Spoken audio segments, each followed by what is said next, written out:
112 victory. Now Embiid will get a few extra days rest before the top seed 76ers start their second-round series against the Hawks on Sunday. But some Philly fans were looking even further ahead, chanting, "We want Brooklyn." Hold up, fans. Don't get ahead of yourself. Exactly. Chris Broussard is still with us. Chris, how far can the Sixers go with Embiid at less than 100% right now? Eastern Conference Finals. Wow. That would be their ceiling. There's no way they can beat Brooklyn and probably not Milwaukee without Joel Embiid being close to 100%. And if he plays, say, 6 games in this next series with Atlanta and is 85%, they'll beat Atlanta. If he's out, or maybe he tries in game 1, re-aggravates the injury, and then he's out, without Embiid, it would be close, but I think Atlanta would beat Philadelphia. Philadelphia was 10-11 this year without Joel Embiid, and only 2 of those 10 victories came against teams that made the playoffs. They're not that good without him because everybody gets moved up, and I'm worried about the scoring. Tobias Harris is a very good scorer. He's a legit 20-point guy, but he becomes your number 1 scorer if Embiid's out. Ben Simmons will give it to you maybe every other game as far as scoring 18 to 30 points, but he's not going to do that every night. So now I'm counting on Seth, not Steph. I'm counting on Seth Curry. I know he was great last night, but I'm not expecting that on a regular basis. So I'd be counting on Seth Curry and Danny Green to be my second or third scorers. So I don't think that's enough firepower to beat Atlanta. Obviously, Trae Young is a gamer. That dude goes into Madison Square Garden in his first ever playoff appearance and gives us all a bunch of entertainment and plays great, basically 30-10. He's a gamer. They got other shooters around him. Clint Capella is underrated. He's a very good defender, can protect the rim, obviously a great rebounder. They shot the 3 fairly well against New York, and New York defended the 3 better than any team in the league this season. So I get it that Philly plays great defense, won't be as great without Embiid, and even if it's good, I think Atlanta will be able to solve it. So they need Embiid on the floor just to beat Atlanta. Embiid on the floor, but hindered, that's not enough to get out of the East. Hell, I believe the Eastern Conference Finals is their ceiling with a healthy Joel Embiid. I don't believe the Sixers beat Brooklyn or Milwaukee if Joel Embiid is healthy. If he's banged up in this series, Atlanta's going to beat him. Atlanta's better than people think. And I think you people got an opportunity to see just how good Atlanta is. Skip, their 2 worst 3-point shooters in the series was Young and Bogdanovich. And we know they can shoot the 3 better than anybody. Hunter was 45%. Lou Will was 43%. Hunter was 45. Lou Will was 43. Hunter was 37. John Collins was 39. Young was 34, and Bogdanovich was 33. And they did a number on the Knicks. They really should have swept the Knicks because they had a 12-point lead. Agreed. And got careless with the ball in the 3rd quarter in game 2, and the Knicks came back. Atlanta's a better team than the Knicks. And the big difference was their superstar showed up every single game. Trae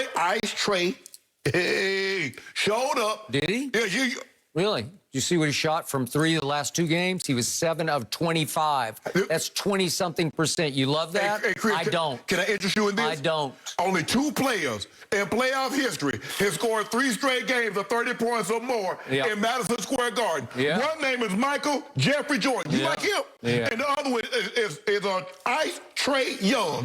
You know him? My strat. Yeah, don't do that. Skip. He's about 5'11". But Skip, if Joel Embiid is banged up and he can't play, Atlanta's gonna beat the Sixers because they are a big team. Capella, wingspan 7 foot. Hunter 7'2". Bogdanovich, Collins 6'11" wingspan. Skip, they're big. So they got people that can throw at Joel Embiid, and if he's not healthy, Atlanta beat him. I would like to start my remarks by congratulating Clint Capella because before this game last night at the Garden, he called out the Knicks. And he said they talk tough and they try to play tough, but they ain't tough.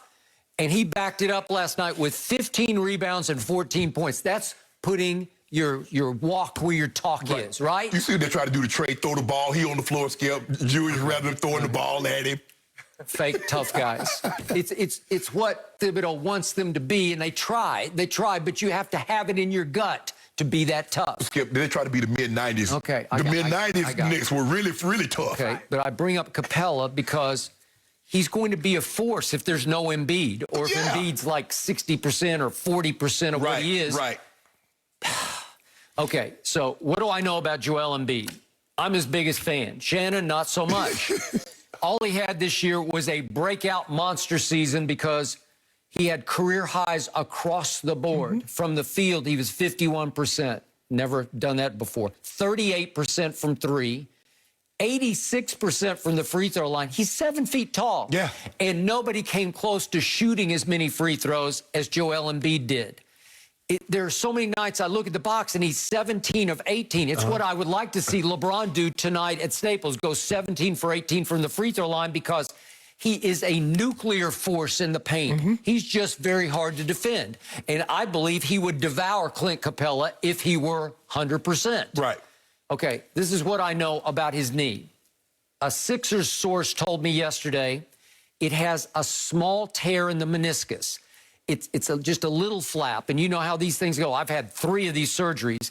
If you have a significant little flap or tear, it'll catch in the mechanism of your knee, and it will, I promise you, it will shut you down. It sure will. It will make you scream. But they're saying his is so little that it might require a little scope cleanup after the year, but they think they can muddle through, and it's going to be about his pain threshold. Right. It probably won't get any worse, but I don't know that Joel has the highest pain threshold. He has not demonstrated that before. But, Skip, there's a difference between you at your weight running on it. Hey, he's 300 pounds. I bet he's 300. Yes, right? yes. Agreed. And it's always something with him. If it's not his knee or his ankle or his foot, it's his stomach. Okay, I got it. But I'm with, they cannot beat Atlanta unless he can give them something. He'll miss the first game, but thereafter, you better be on the floor, and you better give him at least a defensive presence. Well, you're gonna catch the Dickens. If you let Atlanta get a game, and that's what happened with the Knicks, Skip. They let Atlanta mess around and got game 1, and they're like, y'all in trouble. Okay, but to me, this team, this Sixers team, coached by Doc, and I love Doc, they were second in defensive efficiency because they will defend you at the highest level, because Ben Simmons is a flat-out stud. He can defend your point guard, he can just suffocate your point guard, or he can defend your center. Right. 6 feet, 10 inches tall. tall. You think they put him on Trey? Or they put Danny Green on him? Well, I think they'll trade off. Obviously, they'll chase him. But Danny Green is, I know he's a little up there in age, but he can still defend at a high level. And Thibault can, you don't think he can shut people down? So the point is, if Embiid is, like, they're expecting him to be 95%. Well, he's going to have to be. Okay, if he is, they're going to give Brooklyn some trouble because they have home court. If they could get to a Game 7, remember, it would be in Philadelphia.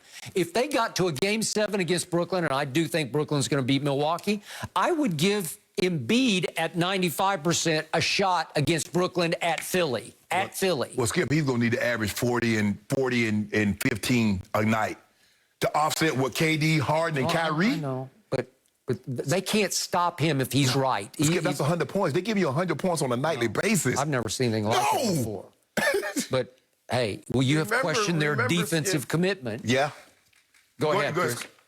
You brought up his knee injury. He had this same injury. I don't know if it was the lateral meniscus, but he had a slight tear in the meniscus of his left knee back in 2017. And he missed 8 games. They were saying it's day-to-day. He missed 8 games.